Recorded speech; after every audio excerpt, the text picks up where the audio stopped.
Coração das Trevas, de Joseph Conrad. Capítulo 1.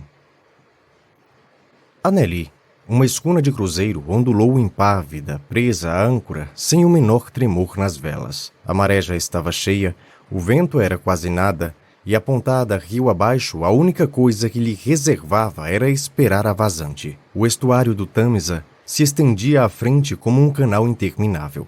Ao longe, céu e mar se fundiam em uma só cor. Nessa faixa luminosa, as velas bronzeadas das embarcações iam altas com a maré e pareciam inertes em grupos de lonas avermelhadas e pontudas, com seus mastros envernizados refletindo a luz. Uma neblina cobria as margens baixas que desciam para a imensa planície aquática do mar aberto. Acima de Gravesend, o ar era sombrio. Ao longe parecia se condensar estático, em uma tristeza melancólica sobre a maior cidade do mundo. O diretor da companhia era nosso capitão e anfitrião. Nós quatro olhávamos para suas costas, com simpatia enquanto ele se debruçava sobre a amurada e olhava o mar.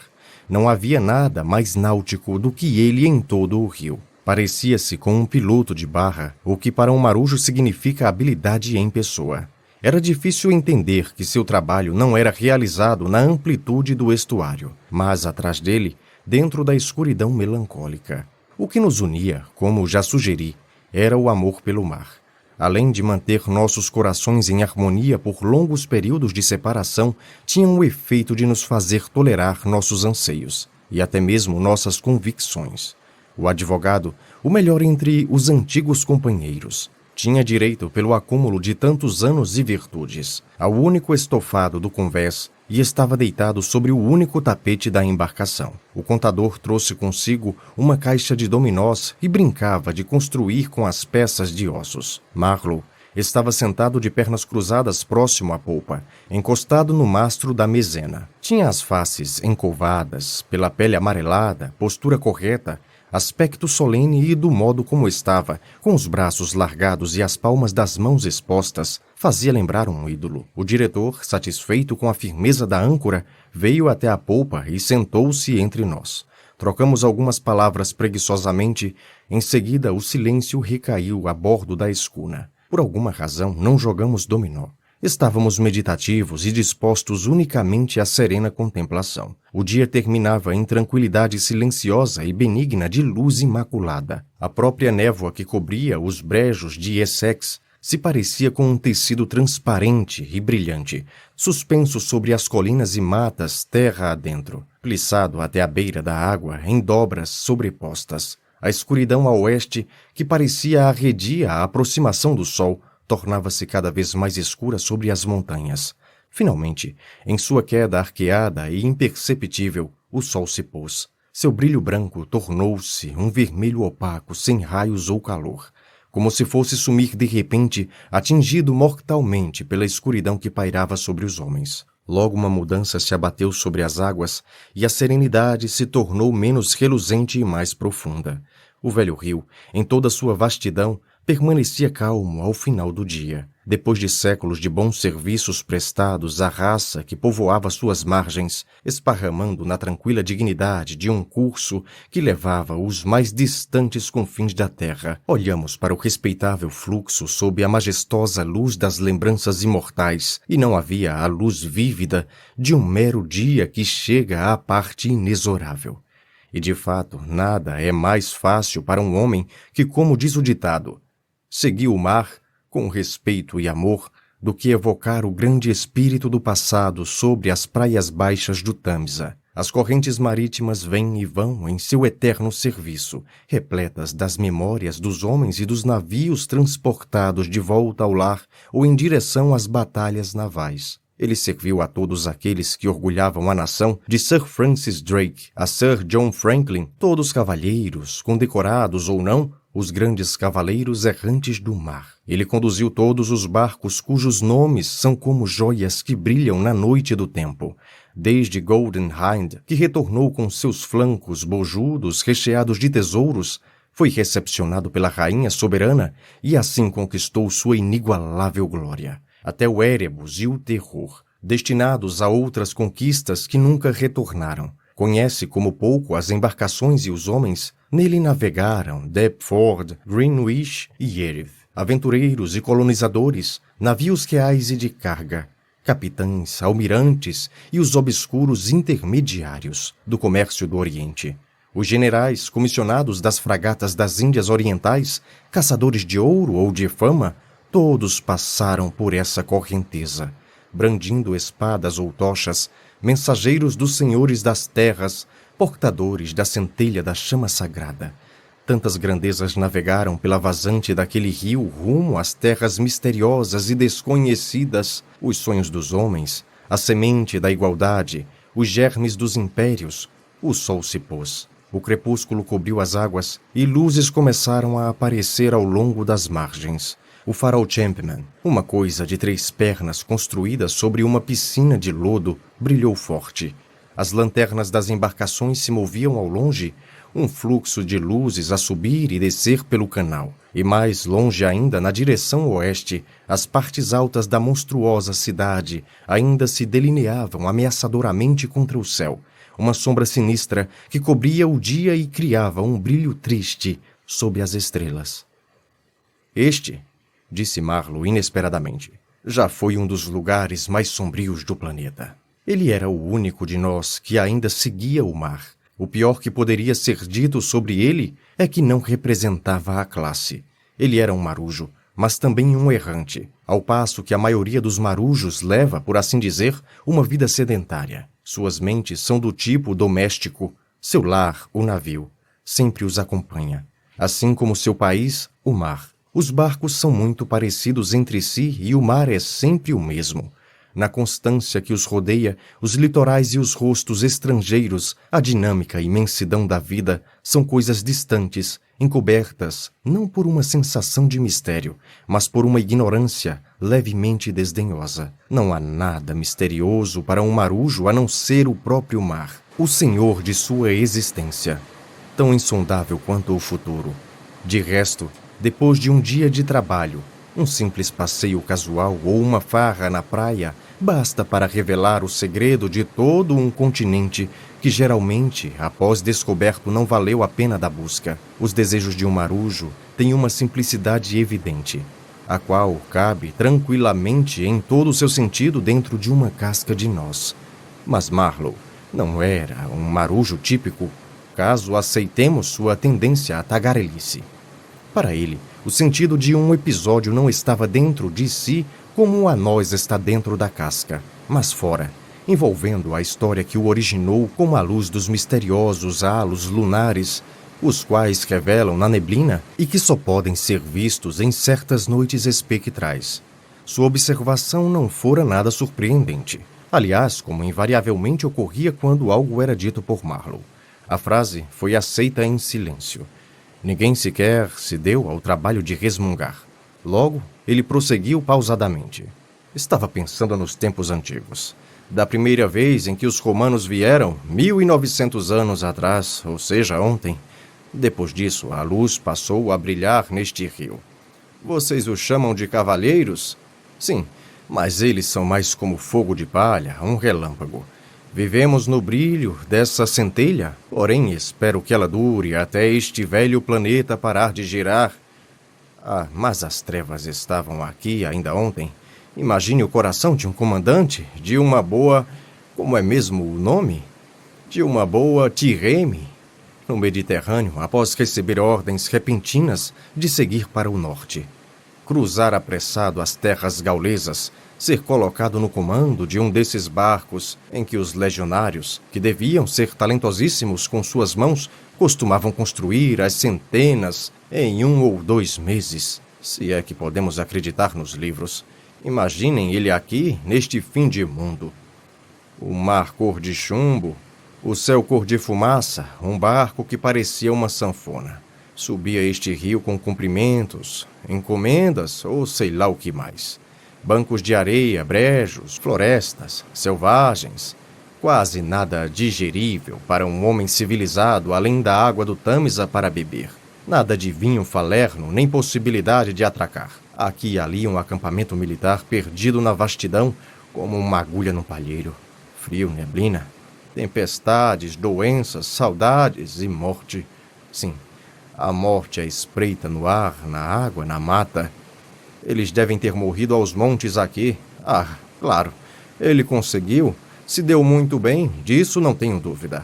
E nem pensou muito sobre o assunto, talvez só depois para se gabar das coisas pelas quais passou na vida. Homens desse tipo eram corajosos o bastante para encarar as trevas.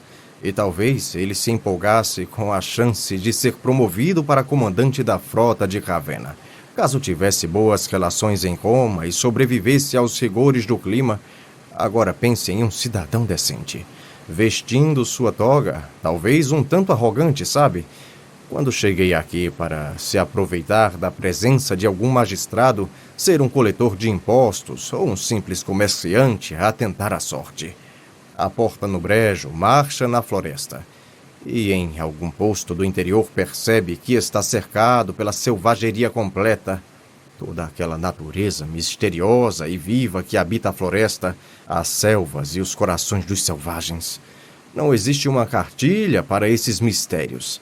Ele precisa conviver com o incompreensível, o que não deixa de ser abominável. Mas também há uma fascinação que acaba por tomá-lo. O fascínio pela aversão, entendem? Imaginem a onda de arrependimento, a vontade de voltar, a indignação impotente, a resignação e o ódio.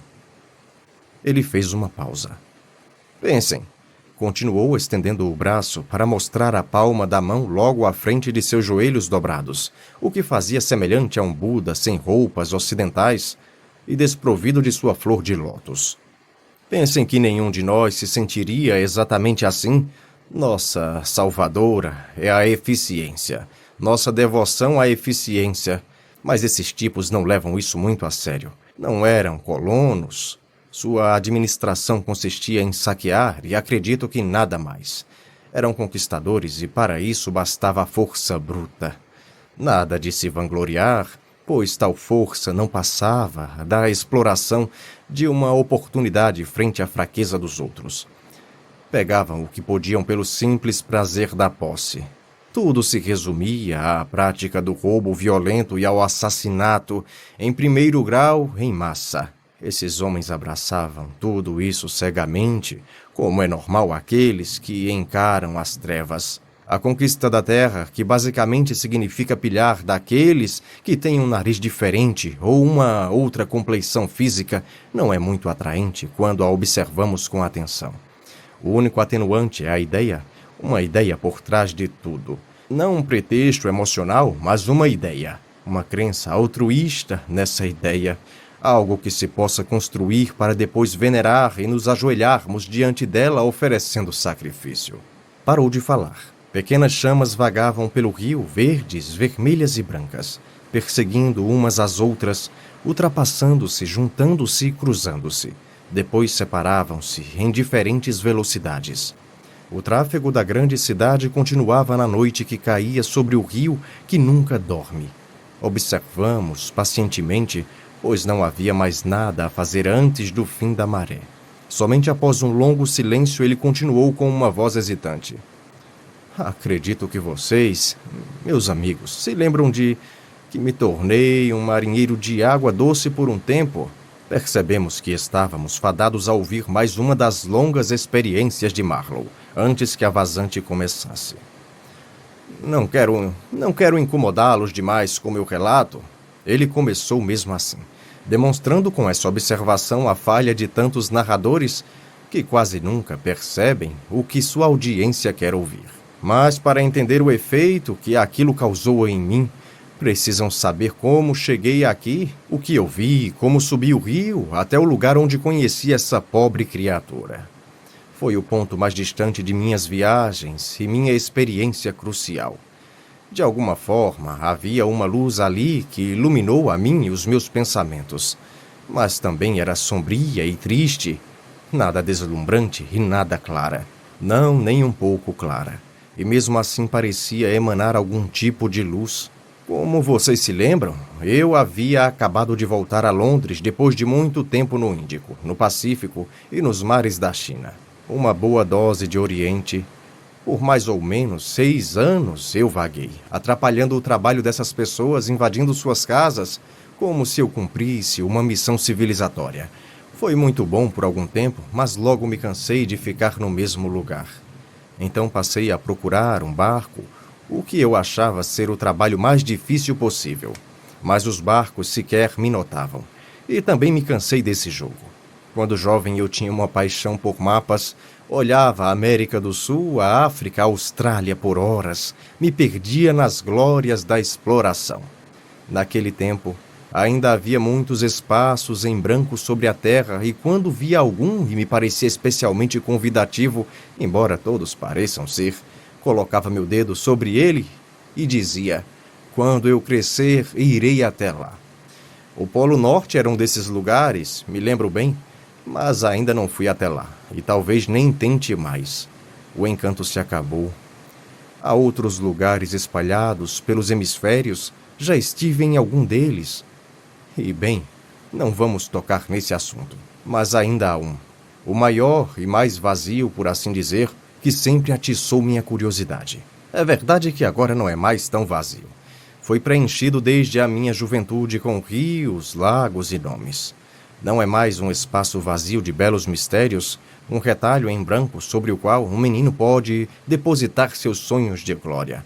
Agora se tornou um lugar de trevas. Mas havia nele um determinado rio, um rio imenso, desenhado no mapa, que lembrava uma gigantesca cobra com sua cabeça pousada no mar e seu corpo sinuoso adentrando o vasto território. Sua cauda se perdia nas profundezas do continente. Ao olhar para esse mapa na vitrine de uma loja, fiquei encantado como uma ave hipnotizada por uma serpente, um passarinho inocente. Depois me lembrei de uma empresa comercial que explorava aquele rio. Caramba! Pensei comigo que era impossível que explorassem ali sem algum tipo de método para percorrer toda aquela água doce. Barcos a vapor. Por que eu não poderia comandar um deles? Caminhei pela Fleet Street, mas a ideia não me saía da cabeça. A serpente havia me encantado. Era uma empresa comercial com sede no continente, como vocês sabem. E eu tenho muitos amigos morando no continente, pois é barato e não é tão terrível quanto parece, segundo dizem. Me envergonho em contar que os importunei. Para mim, aquilo já era o início de minha jornada. Não era do meu feitio fazer as coisas assim, sabem? Mas segui meu próprio caminho, com minhas próprias pernas, sabendo aonde ir.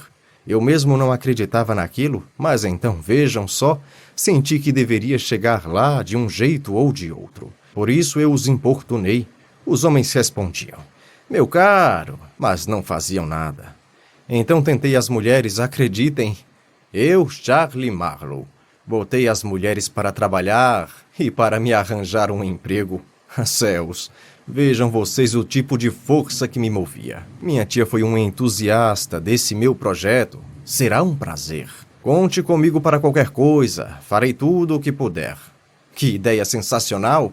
Conheço a esposa de um alto funcionário na administração que tem muita influência, ela me disse. Minha tia estava determinada a ir até o fim na missão de me colocar como arrais de um vapor fluvial, se aquele fosse meu desejo, afirmou Marlowe e prosseguiu com sua história.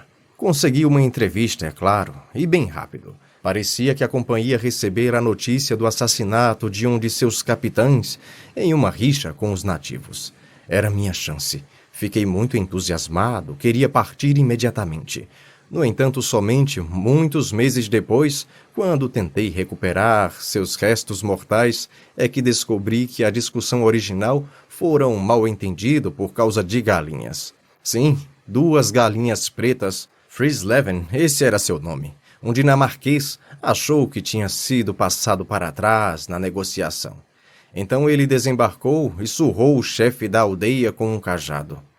Não fiquei surpreso ao ouvir aquilo, e ao mesmo tempo que Frisleven era o bípede mais gentil e tranquilo que conheciam. Certeza que era, mas já fazia uns anos que estava envolvido na nobre causa e talvez precisasse finalmente afirmar seu próprio valor. Ele bateu no velho negro sem piedade diante de uma multidão atônita, até que alguém, que disseram ser o filho do chefe, desesperado com os gritos do idoso, estocou o branco com sua lança. Ela perfurou facilmente o seu ombro. Amedrontados, os nativos fugiram para a floresta, esperando todo tipo de desgraça. Ao mesmo tempo, o vapor que Frisleven comandava também fugiu em pânico. Acho que agora comandado pelo maquinista. Ninguém pareceu dar muita importância aos restos mortais de Frisleven até eu chegar e tomar seu posto. Mas eu não me esqueceria daquilo. Quando tive a oportunidade de me encontrar com o seu antecessor, o mato crescia entre suas costelas, tão alto que já cobria seus ossos. Estavam todos ali. O ser sobrenatural não havia sido tocado depois de caído. A aldeia estava abandonada, as cabanas escuras e deterioradas, rodeadas de cercas caídas. Era certo que uma calamidade havia se abatido sobre eles. As pessoas haviam desaparecido, o terror os dispersara para a mata, homens, mulheres e crianças, para nunca mais voltar. Não sei dizer qual foi o fim das galinhas. Imagino que a causa do progresso as tenha engolido. Contudo, em razão desse episódio, assinei meu contrato antes mesmo de achar que o conseguiria. Fiquei louco para aprontar tudo. Em menos de 48 horas já cruzava o canal para me apresentar aos meus novos patrões e assinar o contrato. Depois cheguei, após algumas horas de viagem, a uma cidade que sempre me faz lembrar uma lápide branca. Preconceito, é claro. Não tive dificuldade em encontrar o escritório da companhia. Era o maior da cidade e o principal assunto. Eles implementariam um império transcontinental e ganhariam muito dinheiro com o comércio. Era uma rua estreita e deserta, imensa nas sombras, casas altas, incontáveis janelas com venezianas, completo silêncio. O mato nascia entre o pavimento, imponentes entradas com pórticos à direita e à esquerda, imensas portas duplas entreabertas. Me embrenhei por uma dessas aberturas. Subi uma escada, encerrada e simples, árida como um deserto, e abri a primeira porta que encontrei. 2 mulheres, uma gorda e outra magra, sentadas em cadeiras de assento de vime, tricotavam lã preta. A magra se levantou e veio diretamente até mim, sem erguer os olhos ou parar de tricotar. E somente quando pensei que deveria lhe dar passagem, como fazemos ao cruzar com um sonâmbulo, ela parou e olhou para mim. Seu vestido era simples como um guarda-chuva. Virou-se sem dizer nada e me conduziu até uma sala de espera. Dei meu nome, olhei em volta. Mesa de reunião no centro, cadeiras enfileiradas contra as paredes. Ao fundo um grande mapa, novinho, pontuado, com todas as cores do arco-íris. A maioria era vermelha, melhor para se ver à distância, pois todos sabem que é ali onde o trabalho duro se realiza. Outro tanto de azul, um pouco de verde, respingos de laranja, e na costa leste, um retalho roxo indicando o local onde os felizes pioneiros do progresso bebem sua cerveja. Porém, meu destino não era nenhum deles. Eu seria enviado para os amarelos, bem ali no meio, e o rio estava ali, fascinante e mortal como uma serpente. Então uma porta se abriu e a cabeça branca do secretário, com sua expressão cansada e amigável, despontou. Um dedo magro indicou o caminho para outro cômodo. A luz era fraca e uma pesada escrivaninha repousava ao centro. De trás dessa estrutura apareceu uma figura pálida e roliça que vestia uma casaca. Era o chefe em pessoa. Devia ter 1,70 m, usava abotoaduras que certamente valiam milhões. Apertamos as mãos e ele murmurou algo vago. Parecia satisfeito com o meu francês. Bon voyage. Em menos de 1 minuto eu estava novamente na sala de espera com um amigável secretário, que era todo triste e simpático. Me deu documentos para assinar. Acho que assinei termos de sigilo comercial. De qualquer forma, eu não pretendo tocar nesse assunto. Comecei a sentir uma leve inquietação. Esses protocolos não me agradam e havia algo sinistro no ar. Era como se eu estivesse envolvido em uma conspiração. Não sei explicar exatamente. Algo estava errado. Fiquei feliz em sair dali. Na sala ao lado, as 2 mulheres tricotavam sua lã, incansáveis. Pessoas chegavam e a mais jovem ia e vinha para apresentá-los. A mais velha permanecia sentada em sua cadeira. Tinha um gato no colo e usava pantufas de algodão nos pés, pousados sobre um aquecedor. Usava um negócio branco na cabeça, tinha uma verruga na bochecha e os óculos cromados na ponta do nariz. Ela me olhou por cima das lentes. Seu olhar calmo e indiferente era perturbador. 2 jovens tolos e animados foram conduzidos e ela lançou para eles a mesma expressão rápida e tranquila. Parecia que sabia tudo sobre nós. Algo soturno se abateu sobre mim. Ela era estranha e trágica. Depois de muito tempo eu ainda me lembrava dessas 2. As guardiãs dos portões das trevas, com seu tricô negro como se fossem mortalhas. Uma conduzia todos para o desconhecido. A outra analisava os rostos animados e tolos com seus olhos velhos e calmos. Ave, velha tricoteira da lampreta. Morituri te salutant. Poucos daqueles que receberam seu olhar voltaram para contar a história. Nem metade deles, certamente. Havia ainda uma consulta com o médico. Uma simples formalidade, me garantiu o secretário com o ar de quem compreendia quase todos os meus temores. Logo um jovem com seu chapéu torto para a esquerda, talvez um atendente, devia haver atendentes no prédio, embora fosse silencioso como um mausoléu. Desceu de uma das escadas e me conduziu. Ele era todo desalinhado, tinha manchas de tinta nas mangas do casaco e sua gravata era larga e desajeitada. Seu queixo parecia a ponta de uma bota velha. Como o seu médico ainda não havia chegado, sugeri uma bebida e ele se mostrou mais simpático. Tomamos nossos vermutes enquanto ele falava maravilhas da companhia. Quando expressei minha surpresa por ele não se arriscar ir para lá, fechou-se friamente na mesma hora. Não sou tão bobo quanto pareço, disse Platão aos seus discípulos. Respondeu em tom formal. Deu seu último gole, decidido, e nos levantamos. O velho médico tomou meu pulso, claramente pensando em outra coisa. Bom, tudo bem, ele resmungou. Depois, com certa empolgação, pediu permissão para medir minha cabeça.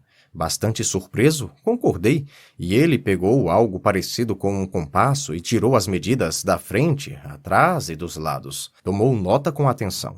Era um homenzinho com barba por fazer e usava um jaleco poído de garbine e chinelos. Parecia bobo e inofensivo.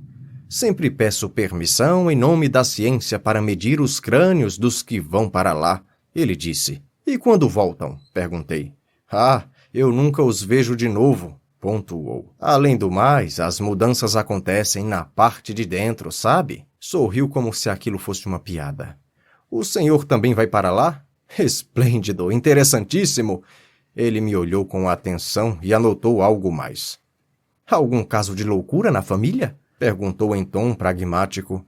Fiquei contrariado. Essa pergunta também é em nome da ciência? É como se fosse, respondeu sem notar minha irritação. É de interesse da ciência observar as mudanças no comportamento dos indivíduos, acompanhá-los presencialmente, mas o senhor é alienista? Interrompi. Todo médico é, um pouco, respondeu rápido e sem emoção. Tenho uma teoria, e vocês, monsieur, que vão até lá, precisam me ajudar a comprová-la. É minha parcela sobre o que o meu país arrecada daquela propriedade magnífica. A riqueza mundana eu deixo para os outros. Perdoe minhas perguntas, mas você é o primeiro inglês que recebo. Apressei-me em dizer a ele que nem de longe eu era uma pessoa comum. Se fosse, eu disse, não estaria falando assim com você. Suas palavras são bastante profundas e talvez equivocadas, ele disse sorrindo. Evite o sol, mas acima de tudo, qualquer irritação. Adieu. Como vocês dizem mesmo? Goodbye. Ah, goodbye. Adieu. Nos trópicos é preciso manter a calma. Ergueu o indicador em advertência. De calma, de calma. Havia uma última coisa a fazer. Despedi-me de minha esplêndida tia. Ela estava exultante. Tomei um chá, a última xícara decente que teria por muitos meses. Em uma sala muito confortável, digna de uma senhora respeitável. Conversamos tranquilamente diante da lareira. Então ficou claro que eu havia sido mencionado para a esposa do alto dignatário e sabe-se lá para mais quantas outras pessoas como uma criatura de talentos excepcionais, uma pepita de ouro para a companhia, um homem que não se encontra facilmente todos os dias. Pelos céus! E eu assumiria o comando de um vaporzinho com apito de 2 tostões. Na verdade, parecia que eu não passava de um operário, com maiúscula, entende? Era como um emissário da luz, uma espécie de apóstolo iniciante.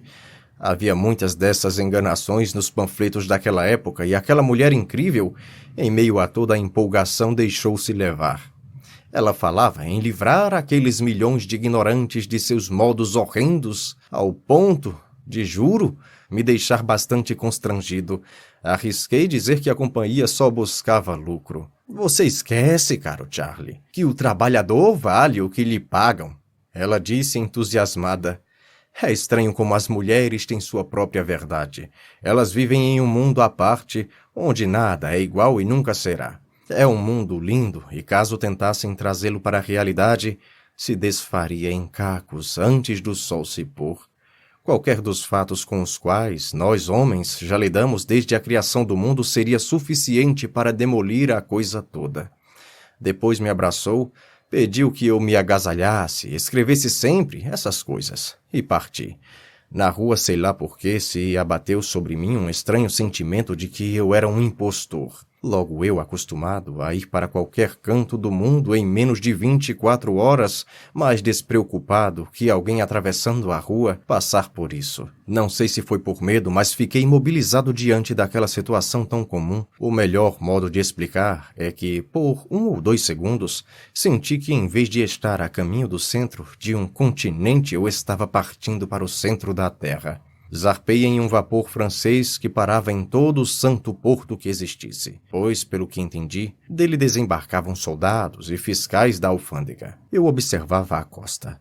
Observar o litoral que desliza ao lado do navio é como tentar resolver uma charada. Ali está ele diante de você, sorrindo, enrugado, convidativo, grandioso, rude, insípido ou selvagem, mas sempre calado, como uma expressão parece sugerir: venha me descobrir. Aquele enigma praticamente não tinha nenhum atributo, como se ainda estivesse em formação. Seu aspecto era de uma aspereza monótona, a borda da colossal selva, de um verde tão escuro, quase negro. Era rendada de espuma branca e seguia reta como um traço feito à régua, distante e para longe, paralelo ao azul do mar, cujo brilho era ofuscado por uma névoa rasteira. O sol ardia, a terra parecia suar e gotejar. Em alguns pontos, marcos de um cinza pálido despontavam em grupos na espuma branca, indicando que talvez houvesse bandeiras hasteadas, aldeias seculares, que ainda assim não passavam de meros pontos minúsculos na vastidão intocada daquele cenário. Ao solavanco seguíamos, parávamos, os soldados desembarcavam, continuávamos. Os fiscais desembarcavam para cobrar taxas naquela imensidão amaldiçoada, em um galpão de zinco com uma bandeira metida em seu telhado, e mais soldados, provavelmente para proteger os fiscais. Ouvi dizer que alguns se afogavam nas ondas, mas se isso era mesmo verdade, ninguém parecia se importar. Eram simplesmente despejados ali e depois seguíamos em frente. Todos os dias a costa parecia igual, como se estivéssemos parados. Mas passamos por diversos lugares, vários pontos comerciais, com nomes como Grand Bassin, Little Popo. Esses nomes pareciam pertencer a alguma peça teatral encenada diante de um sinistro pano preto. O ócio de um passageiro, minha solidão entre aqueles homens com os quais eu não tinha nada em comum, o mar oleoso e lânguido, a sisudez das praias, tudo parecia me manter longe da verdade, me envolvendo em uma ilusão triste e absurda. A eventual voz das ondas era revigorante, como os conselhos de um irmão mais velho. Era algo natural, que tinha seu significado e razão. De vez em quando, barcos vindos da costa nos propiciavam um contato rápido com a realidade. Homens negros os remavam. O branco reluzente de seus olhos podia ser visto de longe. Esses rapazes gritavam e cantavam, seus corpos pingavam suor, seus rostos eram grotescos como máscaras, mas eram feitos de ossos e músculos, com vitalidade selvagem e energia intensa, tão naturais e verdadeiros quanto as ondas ao longo da costa. Era natural estarem ali. Olhar para eles era muito reconfortante. Por algum tempo, ainda me sentia como se pertencesse a um mundo de fatos absolutos. Mas esse sentimento não durou muito. Algo aconteceria para espantar essa ideia. Me lembro que certo dia nos deparamos com um navio de guerra ancorado na costa. Não havia acampamentos à vista, mas bombardeavam a selva. Aparentemente, os franceses travavam alguma guerra por ali. Sua bandeira pendia como um trapo. Os canos de 6 polegadas despontavam por todo o casco abaixo. O bojo viscoso de óleo balançava a embarcação preguiçosamente, oscilando mastros altos. Na imensidão vazia da terra, céu e água, ela disparava incompreensivelmente para o continente. Pou! Disparava um dos canhões. Uma fagulha piscava e sumia, uma fumacinha branca se dissipava. Um projétil minúsculo dava um guincho fraco. E nada mais acontecia. Nada poderia acontecer. Aquela visão parecia uma piada sem graça, uma idiotice. Essa noção não se desfez, mesmo após um sujeito a bordo garantir seriamente que, escondida ali em algum lugar, havia uma aldeia de nativos, aos quais ele se referiu como inimigos. Entregamos a ele suas cartas. Ouvi dizer que os homens daquele solitário navio estavam morrendo a uma taxa de 3 por dia. E prosseguimos viagem. Passamos por outros locais com nomes dramáticos, onde acontece a alegre dança da morte e do comércio em um ambiente inerte e vulgar, como uma catacumba abafada, por toda a costa sinuosa, cercada pela arrebentação, como se a própria natureza tentasse afastar intrusos, entrando e saindo de rios, correntezas de morte vívida cujas margens apodreciam no lodo, cujas águas grossas e gosmentas invadiam os mangues contorcidos, pareciam suplicar para nós em último ato de extremo desespero. Não nos demoramos em nenhum desses lugares a ponto de construir uma impressão própria, mas a sensação de um vazio opressor caiu sobre mim. Era uma cansativa peregrinação entre pesadelos anunciados. Levou quase 30 dias até eu ver a boca do grande rio. Ancoramos ao largo da sede do governo. Meu trabalho, porém, estava a mais de 300 quilômetros dali. Assim que pude, iniciei a jornada para um lugar 50 quilômetros rio acima. Foi em um pequeno vapor marítimo. O capitão era um sueco e, sabendo que eu era um marujo, me convidou para a ponte de comando. Era jovem, magro, com um andar arrastado, cara de poucos amigos e cabelos louros escorridos. Ao passarmos pela medonha desembocadura, fez um gesto com a cabeça em sinal de desprezo e perguntou: "Tava ficando aí?" Respondi sim. "Pessoal camarada, esses caras do governo, né?" Disse e continuou falando em inglês muito preciso e cheio de amargor. "Engraçado o que alguns são capazes de fazer por alguns francos por mês. Não sei o fim deles depois que vão para o interior." Respondi que era isso o que eu esperava descobrir em breve. Ele exclamou: "Pois é." Arrastou-se até o outro lado, sem nunca tirar um dos olhos do rio. "Não tenha tanta certeza." Continuou. "Outro dia subi com um homem que se enforcou no caminho. Também era sueco. Ao ouvir aquilo exclamei: Como assim se enforcou? Mas por que diabos?" Ele continuou olhando para a frente. "Sei lá. Vai ver, o sol foi demais para ele. Ou talvez a paisagem." Finalmente o rio alargou. Uma encosta rochosa apareceu, montes de terra escavadas nas margens, algumas casas em uma colina e outras com telhados de zinco entre os entulhos ou à beira de um declive. O som contínuo das corredeiras adentro permeava toda essa cena de devastidão colonizada. Muita gente, a maioria negros e nus, se deslocava como formigas. Um ancoradouro se projetava sobre o rio. A luz ofuscante do sol inundava tudo aquilo, de quando em quando, um fulgor brilhante. "Aí está a estação da sua companhia", disse o sueco apontando para 3 estruturas de madeira que lembravam barracas no morro rochoso. "Vou mandar seus pertences." "Você disse 4 caixas? Muito bem. Até mais ver." Me deparei com uma caldeira sobre o capim. Depois encontrei uma trilha que levava colina acima. Ela desviava das pedras maiores e também de um pequeno vagão ferroviário com as suas rodas para cima. Faltava uma delas. A coisa toda parecia morta, como a carcaça de algum animal. Encontrei outros restos de equipamentos abandonados, um trecho de trilhos enferrujados. À esquerda, um agrupamento de árvores criava um recanto sombrio onde coisas escuras e preguiçosas pareciam se mover. Forcei os olhos. A subida era íngreme. Uma sirene tocou à direita e vi os negros correrem. Uma explosão violenta e surda sacudiu o solo. Uma lufada de fumaça apareceu por trás do rochedo e isso foi tudo. Não percebi nenhuma alteração na face da rocha. Estavam construindo uma estrada de ferro. O rochedo não estava no caminho, mas as explosões sem sentido eram todo o trabalho que se fazia ali no momento. Um leve tilintar, atrás de mim, me fez virar a cabeça. 6 homens negros vinham em fila, subindo a trilha. Caminhavam eretos e lentamente, equilibrando pequenos cestos cheios de terra sob suas cabeças. Um som metálico marcava o tempo de seus passos. Trapos negros se enrolavam em suas virilhas e na parte de trás balançavam, a esmo como se fossem caudas. Cada costela era visível. As juntas de seus membros eram como nós em uma corda. Cada um tinha um grilhão de ferro em torno do pescoço e todos estavam ligados por uma corrente cujos elos pendiam entre eles, tilintando ritmicamente. Outro ruído vindo do rochedo me fez lembrar subitamente daquele navio de guerra que vi disparando contra o continente. Era o mesmo som sinistro, mas aqueles homens não podiam ser chamados de inimigos nem pela imaginação mais fértil. Eram considerados criminosos. E a lei deturpada, assim como as bombas, os havia atingido com um mistério inescrutável vindo do mar. Seus peitos magros arfavam em uníssono, e as narinas violentamente dilatadas tremiam, seus olhos se fixavam duramente no topo da colina. Passaram ao meu lado sem desviar o olhar, com indiferença completa e mortuária de selvagens infelizes. Na retaguarda dessa massa bruta, um dos regenerados, produto das novas forças em ação, seguia despreocupado com sua espingarda. Vestia uma jaqueta de uniforme, faltando um botão, e ao ver um homem branco no caminho, pousou sua arma no ombro imediatamente. Era um mero cuidado, pois à distância todo homem branco é parecido.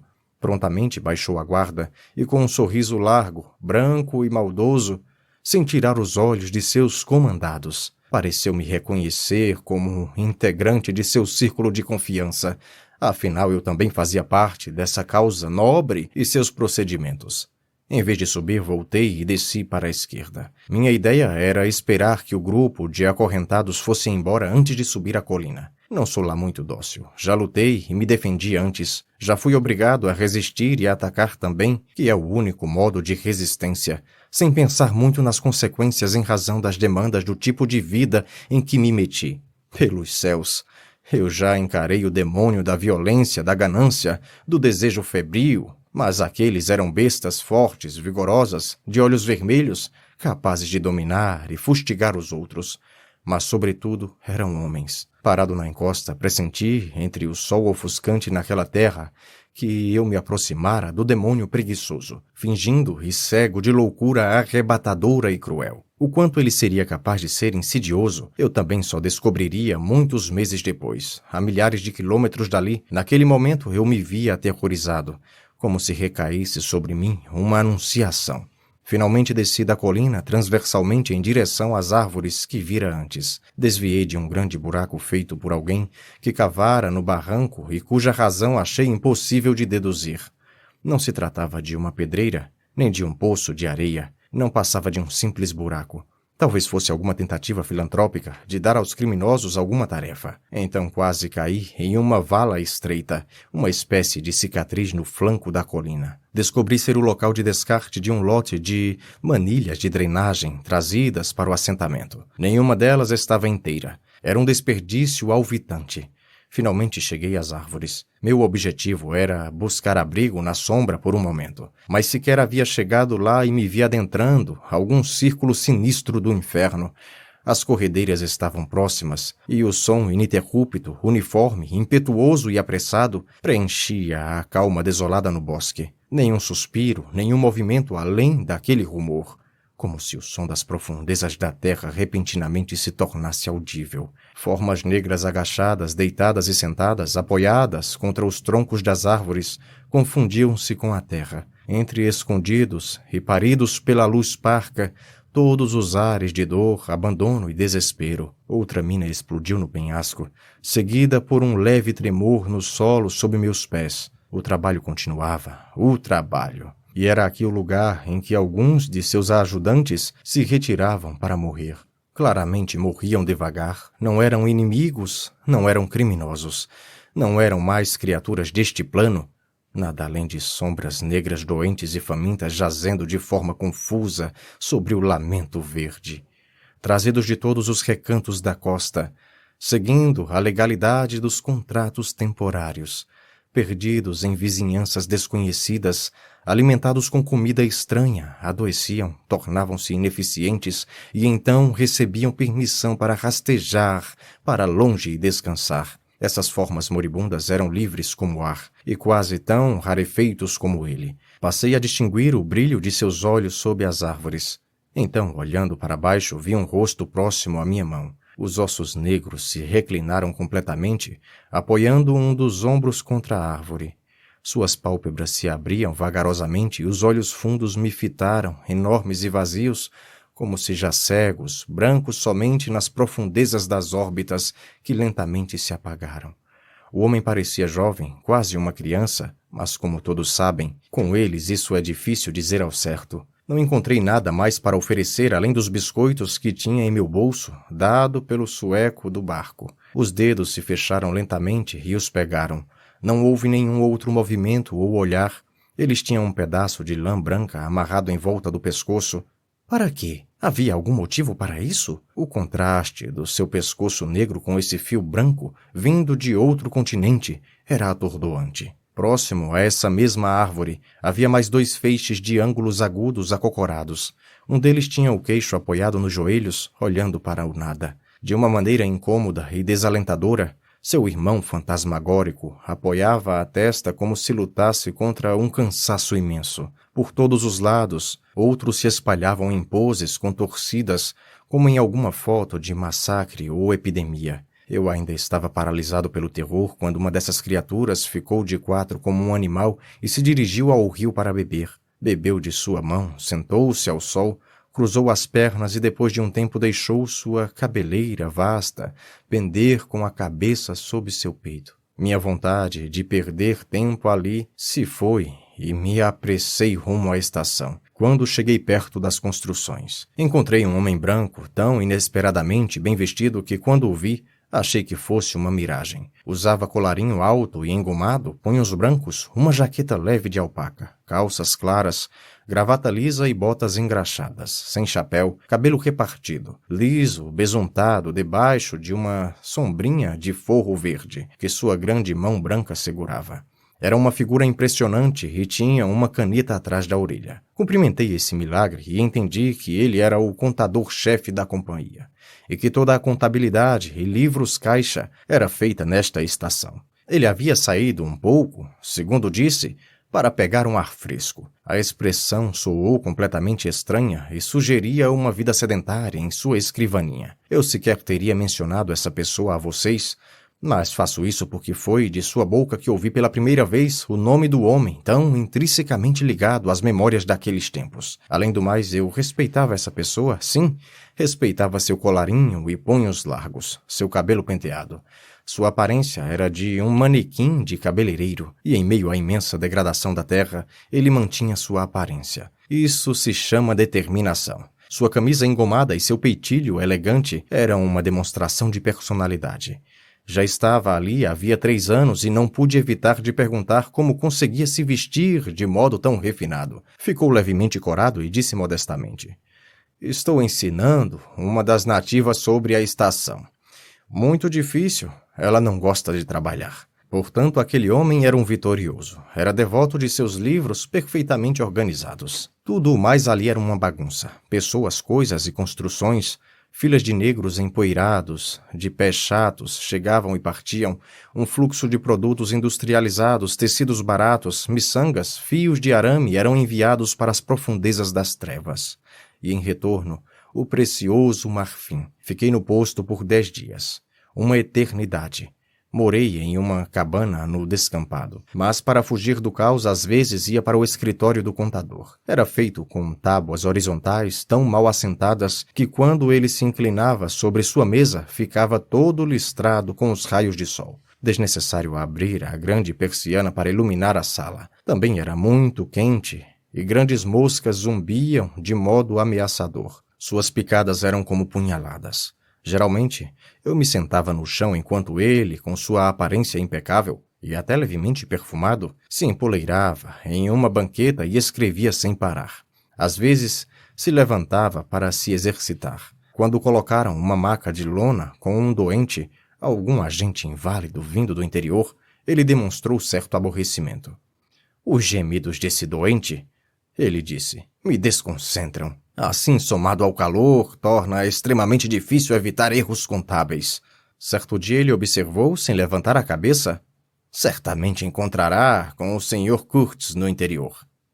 Quando perguntei quem era o Sr. Kurtz, ele disse ser um agente de alta classe. Diante de minha decepção com a informação, ele continuou lentamente, pousando sua caneta. É uma pessoa extremamente marcante. Novas perguntas me elucidaram que, no momento, o Sr. Kurtz era o chefe de um posto comercial muito importante, no coração da região do Marfim, lá naqueles confins. Suas remessas de marfim somam todas as outras juntas. E voltou a escrever. O enfermo estava tão mal que nem podia mais gemer. As moscas continuavam a zumbir pacificamente. De repente, ouviu-se um crescente vozerio e passos estrondosos. Uma caravana se aproximava. Ao chegarem, uma discussão acalorada se iniciou do outro lado das tábuas. Os carregadores falavam ao mesmo tempo. Em meio a esse tumulto, o encarregado dizia, desisto, numa espécie de lamento, pois afirmava isso aos prantos e pela 20ª vez naquele mesmo dia. Em seguida, ele se levantou lentamente. Que briga medonha, disse. Cruzou o cômodo tranquilamente para ver o enfermo e, voltando-se, disse para mim, ele não ouve? Eu perguntei surpreso. Como assim? Ele morreu? A resposta dele foi muito calma. Ainda não. Então, se referindo ao tumulto no pátio, com um aceno de cabeça disse, quando se precisa fazer os registros com atenção, só se pode odiar esses selvagens. Melhor se morressem. Ficou pensativo por um instante. Quando você conhecer o Sr. Kurtz, continuou, diga que mandei dizer que tudo, e olhou de relance para sua mesa. Está a contento. Não gosto de mandar cartas para ele. Com mensageiros como os nossos, nunca se sabe quem vai ler sua carta na estação central. Ele me encarou por um momento com seus olhos bondosos e esbugalhados. Ah, ele vai longe, muito longe, continuou. Em breve será alguém importante na companhia. Eles lá de cima, o conselho lá na Europa, querem que ele seja. O encarregado retomou seu trabalho. O barulho lá fora havia cessado e quando me preparava para sair pela porta, estanquei. Em meio ao zumbido constante das moscas, o agente, que deveria voltar para a sua casa, jazia inerte e inconsciente. O outro, debruçado sobre seus livros, seguia fazendo anotações corretas de transações impecáveis. 15 metros adiante, eu podia ver as copas do Bosque da Morte. No dia seguinte, finalmente deixei a estação com uma caravana de 60 homens para uma marcha de mais 300 quilômetros. Desnecessário detalhar a vocês essa viagem. Trilhas e mais trilhas por todo lado. Uma rede de picadas, na mata, se infiltrando por entre o capim alto, capim queimado, por entre touceiras, subindo e descendo barrancos íngremes e encostas rochosas que fumegavam calor. E a solidão e ninguém mais. Sequer uma cabana. Os moradores dali desapareceram há muito tempo. Bem, se um bando de negros misteriosos portando todo tipo de armas de repente começasse a trafegar entre a Deal e a Gravesend, obrigando os caipiras a carregar grandes fardos, acho que as fazendas e cabanas daquela região britânica também se esvaziariam logo. A diferença era que, em meio àquelas trilhas, até as casas haviam desaparecido. Também passamos por algumas vilas abandonadas. Há algo de tolo e infantil nas ruínas de casas de palha. Dia após dia, o som arrastado de 60 pares de pés descalços atrás de mim, cada um carregando cerca de 30 quilos, a acampar, cozinhar, dormir, desmontar, machar. De vez em quando um desses carregadores morria enquanto trabalhava. Invariavelmente acabava largado sobre o capim alto ao lado da trilha, com sua cabaça de água vazia e seu cajado caído. Um grande silêncio tomava conta de tudo. Muita vez, na quietude da noite, ouvia-se o tremor de distantes tambores. Ora mais forte, ora mais baixo, contínuo e abafado. É um som estranho, hipnótico, sugestivo e selvagem. Talvez com um significado tão profundo quanto os sinos de um país cristão. Durante a jornada encontramos um branco com um uniforme desleixado, acampado na trilha, e acompanhado por um grupo de zanzibares hospitaleiros e alegres, para não dizer bêbados. Cuidavam da manutenção da estrada, conforme nos explicou. Não posso afirmar ter visto alguma estrada ou manutenção, exceto pelo cadáver de um negro de meia-idade com um buraco de bala na testa, no qual tropecei uns 5 quilômetros adiante, e talvez fosse considerado o avanço. Eu também tinha um companheiro branco, um bom rapaz, mas um tanto robusto e com o desagradável hábito de desmaiar nas encostas fumegantes, a milhas de distância de uma gota de água sequer. Imaginem como é desagradável ficar protegendo a cabeça de alguém com o seu casaco até ele voltar a si. Não resisti e perguntei a ele qual o motivo o havia levado até lá. — Como assim? Estou aqui para ganhar dinheiro? Me respondeu como se fosse óbvio. Dias depois, ele teve uma febre e passamos a carregá-lo em uma rede suspensa por uma vara. Foi difícil convencer os carregadores, pois ele pesava mais de 100 quilos. Eles empacavam, fugiam, roubavam as cargas na madrugada. Um verdadeiro motim. Então, certa noite, fiz um discurso em inglês, gesticulando muito, e todos os 60 pares de olhos se fixaram em mim. Na manhã seguinte, a rede estava à frente da fila. Depois de 1 hora, me deparei com a coisa toda jogada numa moita. Homem, rede, gemidos, cobertores, um horror. A vara havia esfolado seu nariz. Ele queria muito que eu matasse alguém. Mas não havia mais nem sombra dos carregadores. Lembrei-me do velho médico. É de interesse da ciência observar as mudanças no comportamento dos indivíduos, acompanhá-los presencialmente. Me senti como algo cientificamente interessante, mas isso não vem ao caso agora. No 15º dia, avistei o grande rio novamente. Corri para a estação central que ficava em um remanso. Era rodeada por mata baixa e floresta, ladeada por alguma margem de lodo fétido de um lado, e por uma cerca irregular de juncos que cobria os outros 3 lados.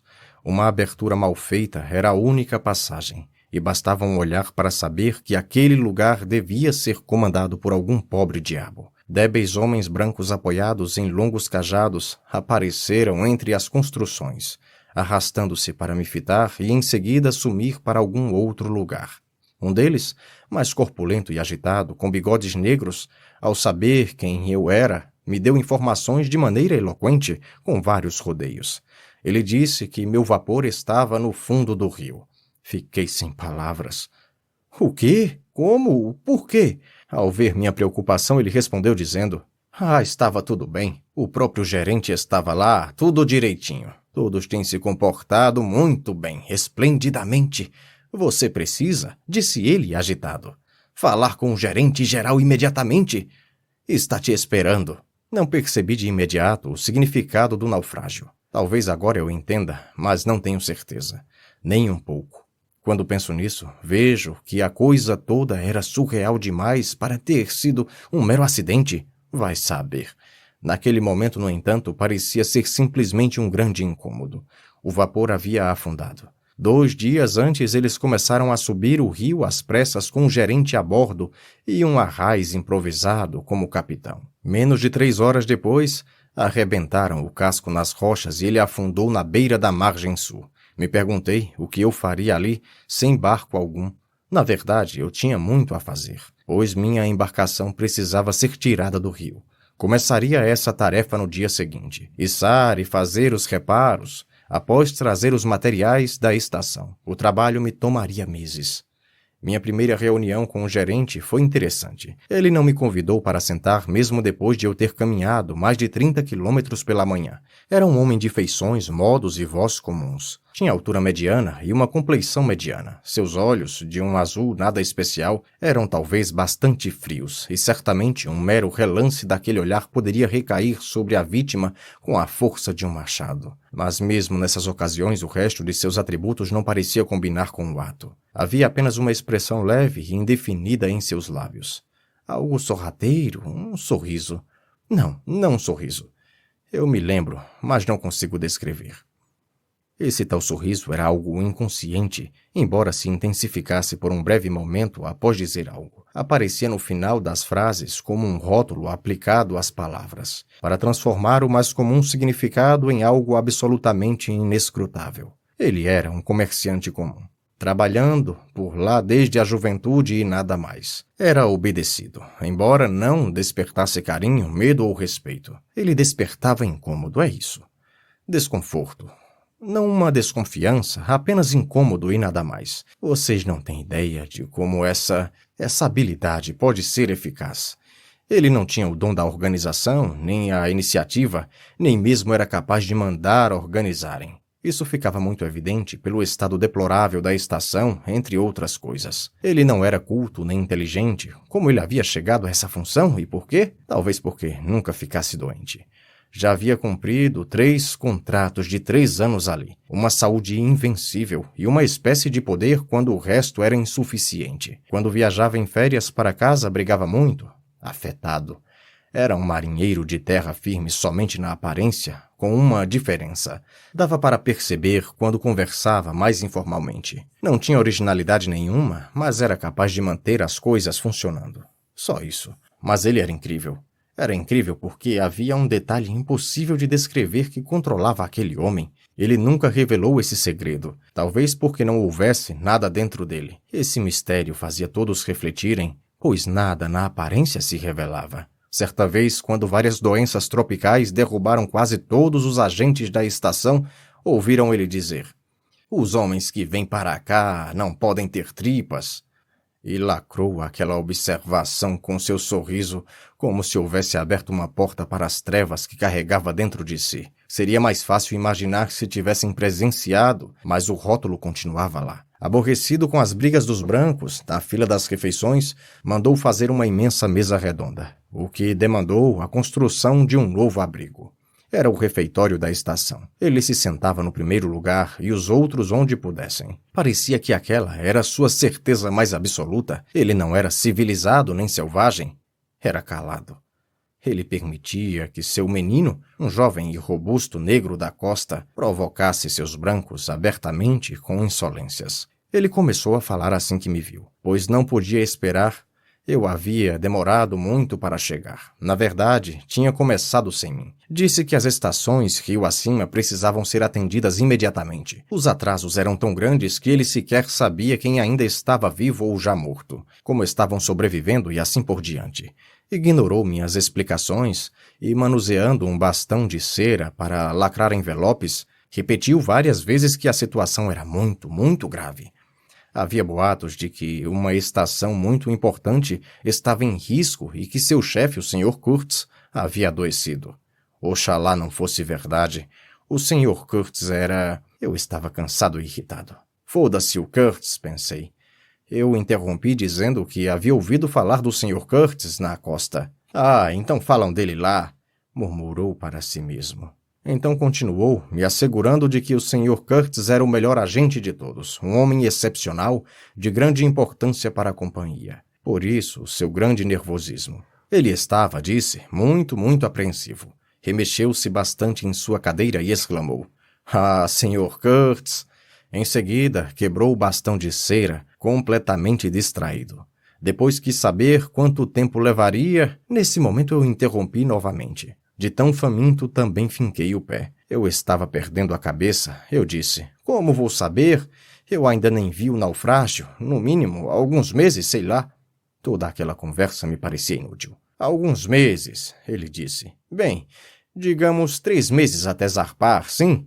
É um tempo razoável." Fugi de sua cabana. Ele morava sozinho em uma cabana de sapê com uma espécie de varanda, resmungando para mim mesmo o que pensava dele. Era um tagarela idiota. Mas também eu lhe daria razão quando sua estimativa para resolver o caso se mostrou extremamente preciosa. Comecei a trabalhar no dia seguinte, dando, por assim dizer, as costas à estação. Para mim parecia o único modo de manter a calma perante os fatos da vida. Mesmo assim, às vezes é preciso olhar em volta. Então observei aquela estação e seus homens a esmo pelo pátio ensolarado. E me perguntava o que tudo aquilo significava. Eles vagavam por todos os lados, com seus longos cajados nas mãos, como um bando de peregrinos pagãos enfeitiçados dentro de um cercado. A palavra marfim pairava no ar. Era cochichada e suspirada. Parecia que oravam por ele. Um toque de ganância ignorante permeava tudo, feito o cheiro de um cadáver. Por Júpiter, Nunca tinha visto nada tão surreal em minha vida. De fora, o selvagem silêncio que rodeava essa clareira me assolou como algo grande e invencível, como o mal ou a verdade, aguardando pacientemente que aquela invasão irreal desaparecesse. Ah, aqueles meses! Bem, vamos em frente. Muitas coisas aconteceram. Certa noite, uma choupana, abarrotada de aviamentos, tecidos, miçangas e sei lá mais o que, explodiu e se transformou em uma enorme fogueira. Tão subitamente que foi como se a terra tivesse se aberto e um fogo vingador de dentro dela saísse para consumir tudo. Eu fumava meu cachimbo tranquilamente entre as peças de meu vapor quando os vi afobados naquela luz, gesticulando com os braços. Então o gorducho de bigodes veio correndo para o rio com uma lata nas mãos. Assegurou-me que todos estavam se comportando esplendidamente. Encheu um quarto da lata e subiu novamente. Notei que havia um buraco no fundo da lata. Caminhei até lá. Para que a pressa? O negócio tinha explodido como uma caixa de fósforos. O esforço fora inútil desde o começo. As chamas subiram alto, afastando a todos e incendiando tudo. Depois arrefeceram. A choupana já era um braseiro ameaçador e brilhante. Um negro era surrado ali perto. Diziam que talvez ele fosse o culpado pelo fogo. Seja como for, gritava terrivelmente. Eu o vi mais tarde, por dias e dias, sentado sob uma sombra, com um aspecto muito doente e tentando se recuperar. Depois ele levantou e se foi. A vastidão da floresta o recolheu silenciosamente em seu seio. Ao sair da escuridão e me aproximar das chamas, dei com 2 homens conversando, de costas para mim. Ouvi o nome de Kurtz e então as palavras "se aproveitar deste infeliz acidente". Um deles era o gerente. Desejei-lhe boa sorte. Já viu coisa parecida? É inacreditável, ele disse ao se afastar. O outro homem ficou. Era um agente da primeira linha, jovem, cordial e um tanto reservado, com uma barba repartida e um nariz curvo. Mantinha-se afastado dos demais agentes e eles, em contrapartida, diziam que era um espião do gerente. Mal havíamos nos falado antes. Engrenamos uma conversa e fomos nos afastando do crepitar das ruínas. Ele me convidou para o seu quarto.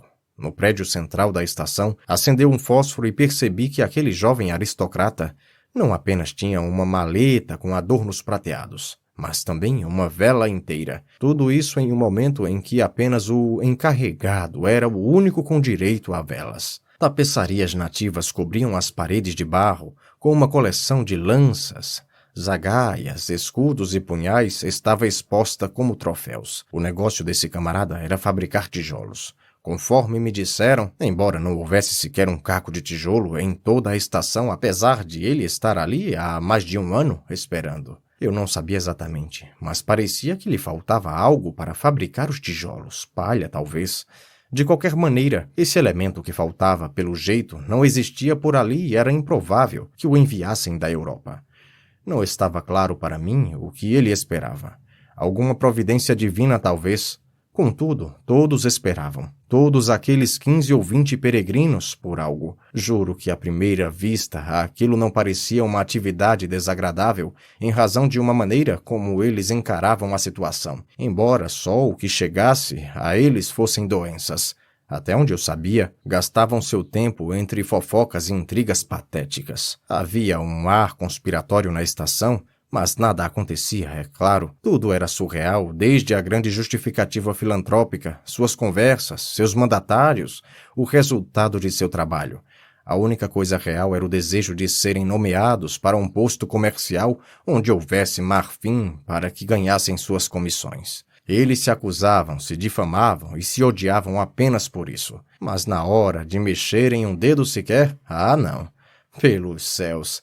Afinal, existe algo no mundo que permite que um homem roube um cavalo só porque o outro não pode sequer olhar para o cabresto. Roube logo um cavalo. Muito bem. Conseguiu, talvez saiba cavalgar, mas determinado modo de olhar para um cabresto pode incitar até o mais bondoso dos santos a dar um pontapé no ladrão. Eu não sabia por que ele queria socializar. Conversamos ali até que repentinamente me ocorreu que aquele homem tinha alguma intenção oculta. Na verdade, extrair informações. Citava a Europa constantemente, mencionava pessoas que talvez eu conhecesse por lá, insinuava perguntas sobre meus conhecidos na cidade sepulcral e assim por diante. Seus pequenos olhos faiscavam como flocos de mica, curiosos, embora tentasse manter um ar de desdém. Primeiro fiquei impressionado, em seguida extremamente curioso para saber o que ele esperava tirar de mim. Eu não tinha nenhuma informação que valesse tal esforço. Era interessante ver como ele tentava de todas as maneiras, mas meu corpo era só calafrios e minha mente só pensava naquele miserável vapor. Era evidente que ele me tomava por um corrupto sem escrúpulos. Enfim se irritou, e para disfarçar sua grande raiva, com um gesto, ele bocejou. Levantei-me. Então notei um esboço a óleo em uma moldura, representando uma mulher vendada, envolta em tecidos e com uma tocha acesa nas mãos. O cenário era sombrio, quase negro. A postura da mulher era majestosa e a luz da chama sob seu rosto era sinistra. Fiquei imerso na tela e ele educadamente se pôs ao meu lado segurando a pequena garrafa de champanhe. Recomendações médicas, que serviu de candelabro para a vela. Me respondeu que o Sr. Curtis a havia pintado, na mesma estação, há mais de 1 ano, enquanto esperava os preparativos para seguir para seu posto comercial. Me conte, eu suplico, falei.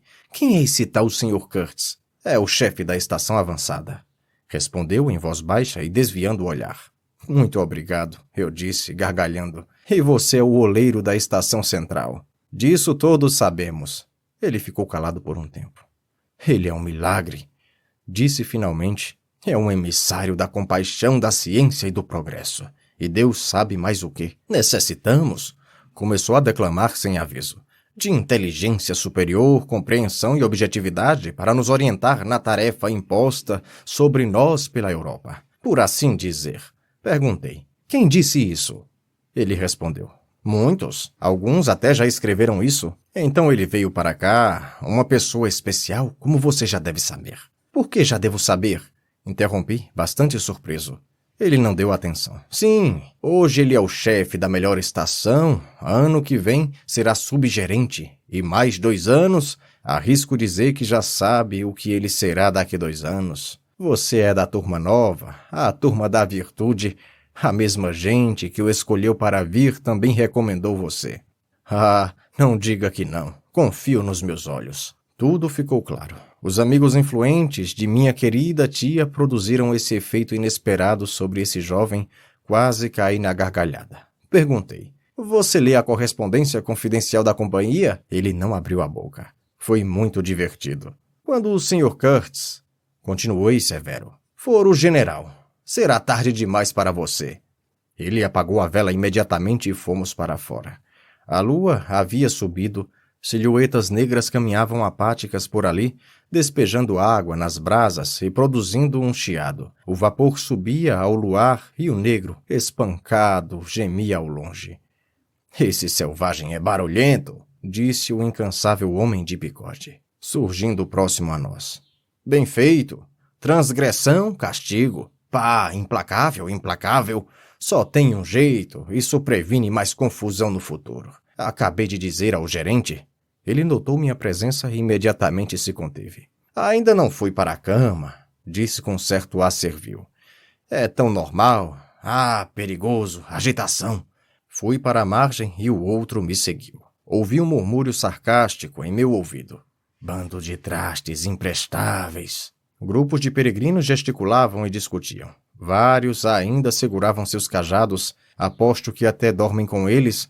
Do outro lado da cerca, a floresta se mantinha fantasmagórica sob a luz da lua, e entre aquela suave movimentação e os sons discretos no pátio ou em ruínas, o silêncio da vastidão era capaz de envolver qualquer coração.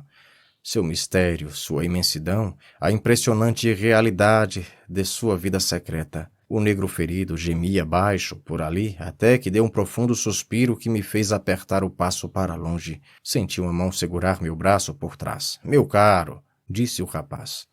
Não quero que me entenda mal, principalmente porque se encontrará com o Sr. Curtis muito antes que eu. Não quero que ele tenha uma falsa ideia das minhas intenções. Deixei que aquele Mefistófeles de papel-machê prosseguisse. Parecia que se eu tentasse, poderia atravessá-lo com meu dedo e não encontraria nada dentro, além de talvez um pouco de poeira. Percebem? Ele planejava ser o subgerente há tempos, ainda na gestão atual. Era evidente que a chegada de Curtis havia irritado bastante a ambos. Ele falou apressadamente e não tentei impedi-lo. Apoiei meus ombros contra a carcaça de meu vapor, que agora repousava sobre a várzea como os restos de um grande animal fluvial. O cheiro de lodo, lodo primordial, por Júpiter, estava em minhas narinas e a completa inércia primitiva da floresta à minha frente. Havia trechos cintilantes nas corredeiras negras. A lua havia espalhado uma fina camada de prata sobre tudo.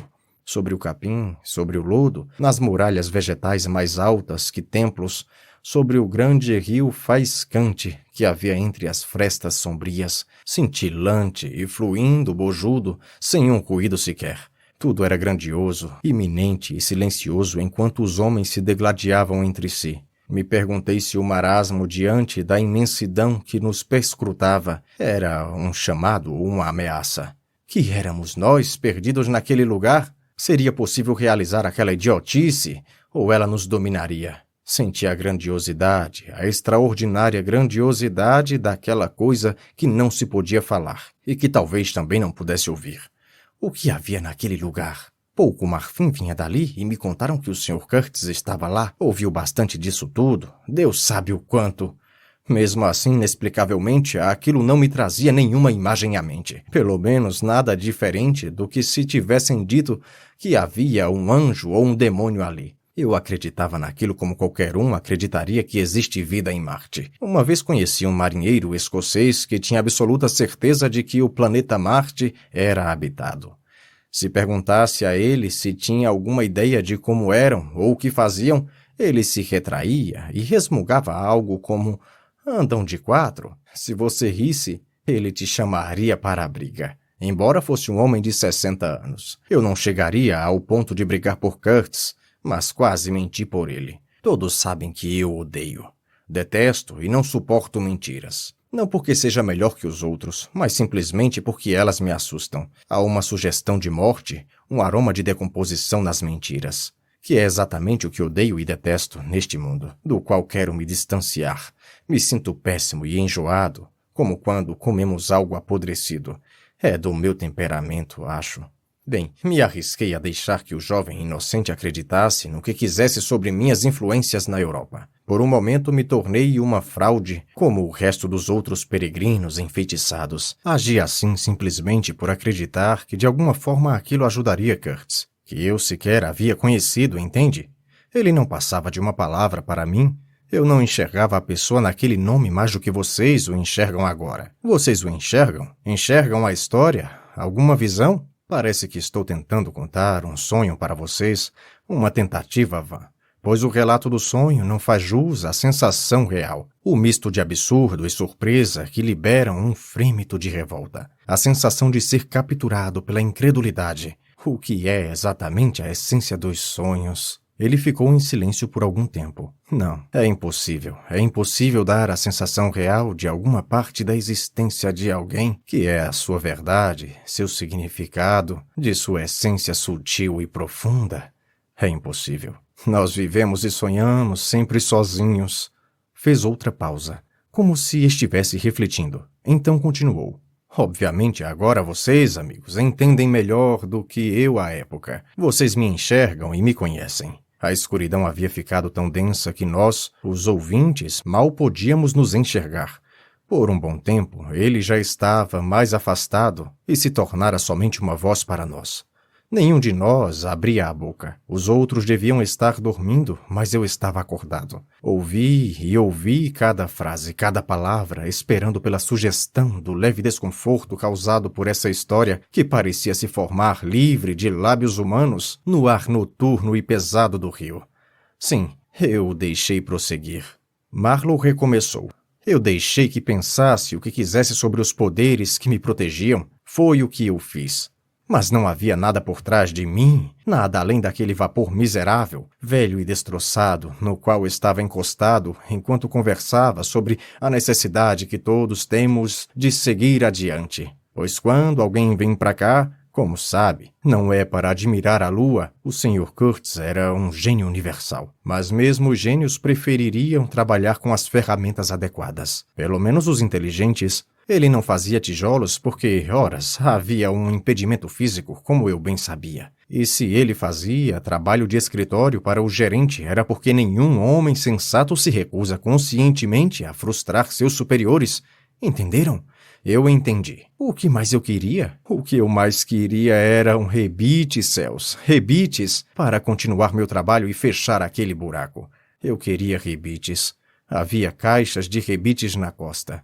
Caixas empilhadas, lotadas. Só abrir. A cada 2 passos você pisava em um rebite no pátio daquela estação na encosta. Rebites rolavam para o bosque da morte. Bastava se abaixar e encher os bolsos de rebites, e não havia sequer um deles onde mais eram necessários. Tínhamos placas que seriam úteis, mas nada para fixá-las. E toda semana o mensageiro, um negro alto, com seu malote a tiracolo e um cajado nas mãos, deixava a estação rumo à costa. Várias vezes na semana, uma caravana vinha da costa para vender bugigangas, tecidos de mau gosto, contas de vidro que valiam 1 centavo o quilo, lenços de algodão horrorosos, nada de rebites. 3 carregadores bastariam para trazer o necessário para consertar o casco do vapor. Ele assumiu um tom confidencial, mas imagino que minha atitude distante finalmente deve tê-lo irritado, pois julgou necessário me informar que não temia nem Deus nem o diabo, muito menos um homem. Eu disse que isso era muito perceptível, mas o que eu queria mesmo era uma certa quantidade de rebites. Rebites era o que o Sr. Curtis também queria muito, mas ainda não sabia disso. Cartas eram enviadas para a costa toda semana. Caro senhor, ele gritava, eu escrevo ditando. Eu pedia rebites. Devia haver algum jeito. Para um homem inteligente, ele mudou seu comportamento, tornou-se muito frio e repentinamente começou a falar sobre um hipopótamo. Quis saber se eu me incomodava em dormir no vapor. Eu ficava nos destroços dia e noite. Havia um velho hipopótamo que tinha o mau hábito de sair do rio e perambular à noite pela estação. Os peregrinos vinham e descarregavam nele todas as balas dos rifles que tinham à mão. Alguns até faziam vigílias noturnas à sua espera, porém toda essa energia era em vão. Aquele animal é encantado, ele disse. Só se pode dizer isso sobre as feras daqui. Nenhuma pessoa, entende? Ninguém aqui é protegido por feitiços. Ele se levantou por um momento sob o luar, com seu delicado nariz curvado e meio torto. Seus olhos de malacacheta brilhavam sem piscar e então, com um breve boa noite, ele se afastou.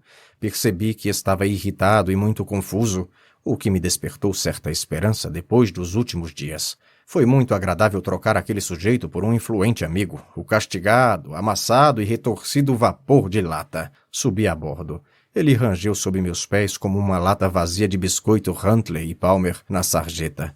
Não era muito robusto e muito menos tinha um projeto arrojado, mas o trabalho duro que já tinha dedicado a ele despertava o meu amor. Nenhum amigo influente teria me servido melhor. Ele havia me proporcionado a chance de me soltar, descobrir do que eu era capaz. Não, eu não gosto de trabalhar. Prefiro vadiar e pensar nas coisas boas que podem ser feitas. Não gosto de trabalhar. Nenhum homem gosta, mas gosto do que está sendo realizado. A chance de se descobrir. Nenhuma pessoa pode entender, nem nós nem os outros, qual é a nossa realidade. Elas só podem ver o que é visível, mas é impossível dizer o que significa. Não me surpreendi quando vi uma pessoa sentada na polpa com as pernas balançando sob o lodo. Eu havia ficado muito amigo dos poucos mecânicos da estação, que naturalmente eram desprezados pelos peregrinos. Por serem menos educados, eu suponho, aquele era o chefe, antigo construtor de caldeiras. Era um ótimo funcionário. Seu aspecto era esguio, ossudo, rosto pálido e olhos grandes e intensos. Tinha uma expressão preocupada e era careca como a palma de sua mão. Parecia que seus cabelos haviam grudado em sua face quando caíram, prosperando em algum novo território, pois sua barba se estendia até o umbigo. Era viúvo, pai de 6, que ele deixara sob os cuidados de uma irmã. e sua maior paixão era as competições com pombos. Ele era um entusiasta e profundo conhecedor. Os pombos o deixavam animado. Depois de um dia de trabalho, às vezes saía de sua cabana para falar de seus filhos e seus pombos. No trabalho, quando precisava se arrastar no lodo debaixo do casco do vapor, costumava amarrar aquela barba em uma espécie de guardanapo que trazia para esse fim. Tinha argolas para prender nas orelhas. À noite, às vezes o víamos agachado na praia, enxaguando cuidadosamente seu pano. Depois o estendia solenemente sobre um arbusto para secar. Dei um tapa em suas costas e gritei: "Teremos rebites!" Ficou em pé com um salto e exclamou: "Não, rebites!" Como se não acreditasse no que ouviu. Então, em voz baixa: "Você, Não sei por que agíamos como malucos. Coloquei meu dedo do lado de meu nariz e concordei com a cabeça. "Que beleza!"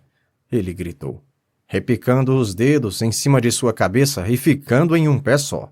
Simulei passos de dança. Saltitamos naquele deck de ferro. O casco fez um ruído medonho e a floresta virgem do outro lado da margem da enseada ecoou de volta, como um trovejar sob a estação que repousava. Deve ter feito alguns dos peregrinos se sentarem em suas camas. Um vulto apareceu contra a luz da porta da cabana do gerente. Depois sumiu e então, em seguida, a própria porta desapareceu. Nós paramos e o silêncio interrompido por nossa algazarra dançante se espalhou novamente por toda a terra firme. Uma grande muralha de vegetação, uma massa exuberante e emaranhada de troncos, galhos, tocos e cipós, imóveis sob o luar, parecia uma rude invasão de vida silenciosa, um vagalhão feito de plantas, gigantesco, espumante, pronto para quebrar sob a enseada e varrer todos os homenzinhos de sua pífia existência. Mas a onda não se movia. Jorros abafados, como grandes espirros e resfôlegos vinham de longe e davam a impressão de que um ictiossauro se banhava entre os reflexos de luz do grande rio. "Na verdade", disse o caldeireiro em um tom decidido, "não faz sentido não termos os rebites." "Ora, não mesmo." Eu não podia pensar em um bom motivo para não tê-los. "Chegarão em 3 semanas", eu disse, confiante. Mas não chegaram. Em vez de rebite, sofremos uma invasão, sofrimento e o castigo divino. Chegou aos poucos, ao longo das próximas semanas, cada bocado era anunciado por um burro que trazia um homem branco em roupas novas e sapatos caramelo, saudando os peregrinos de ambos os lados para impressioná-los. Uma fila de negros revoltados, com os pés feridos, vinha logo atrás. Muitas tendas, banquetas, latas, caixas brancas e fardos marrons eram descarregados no pátio. E o ar de mistério se intensificava ainda mais na balbúrdia da estação. Mandaram 5 carregamentos como esse, com uma enigmática aura de fuga desordenada após um saque de diversas lojas de roupas e armazéns que, até segunda impressão, pareciam trazidos para a floresta após o roubo para serem divididos igualitariamente. Era uma amálgama de coisas interessantes por si mesmas, mas cuja demência humana fazia parecer os espólios de um assalto. Esse devotado bando auto-intitulado Expedição Exploratória Eldorado parecia ter algum pacto secreto. Contudo, sua conversa era como a de corsários, provocadora sem hombridade, egoísta sem audácia e cruel sem coragem. Não havia sequer um átomo de sugestão ou intenção em toda aquela turma de que aquelas coisas eram necessárias para o funcionamento do mundo.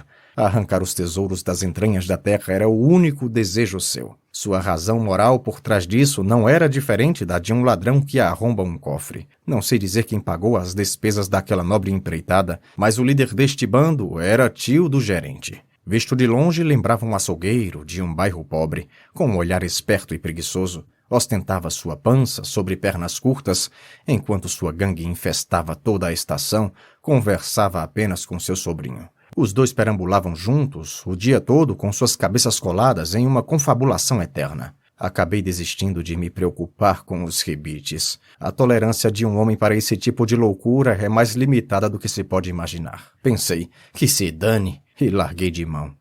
Eu tinha tempo de sobra para meditar e, de vez em quando, dedicava meus pensamentos ao Kurtz. Não que estivesse muito interessado nele, não, mas estava curioso para ver como esse homem, que havia aparecido por lá com certas ideias morais, chegaria ao auge e como continuaria seu trabalho a partir de então.